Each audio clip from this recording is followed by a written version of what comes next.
నవరాత్రులు జరుగుతూ ఉన్నాయి కాబట్టి ఎక్కువగా నాన్ వెజ్ తినరు కదా! వాళ్ళ కోసం అనేసి అయితే ఈరోజు పన్నీరు, వెజిటబుల్స్ 2 యాడ్ చేసి అయితే దమ్ బిర్యానీ లాగా ప్రిపేర్ చేస్తున్నాను.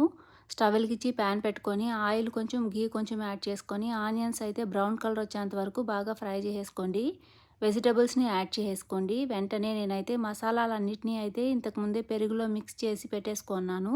ఆ మసాలా పేస్ట్ అంతా కూడా యాడ్ చేశాను. మసాలా సెపరేట్‌గా మనం పెరుగు సెపరేట్‌గా యాడ్ చేస్తే హీట్ వల్ల అయితే విరిగిపోతది. అందుకనేసి రెండిటిని కలిపేసి అయితే యాడ్ చేశాను.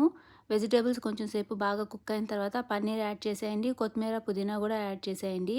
రైస్‌ని అయితే ఒక 80% బాయిల్ చేసేసుకున్నాను. రైస్ బాయిల్ చేసుకున్నటువంటి వాటర్‌లో అయితే కొంచెం ఆయిలు, సాల్ట్ యాడ్ చేసుకోండి. హోల్ గరం మసాలా యాడ్ చేసుకోండి. కొత్తిమీర, పుదీనా కూడా యాడ్ చేసుకోండి.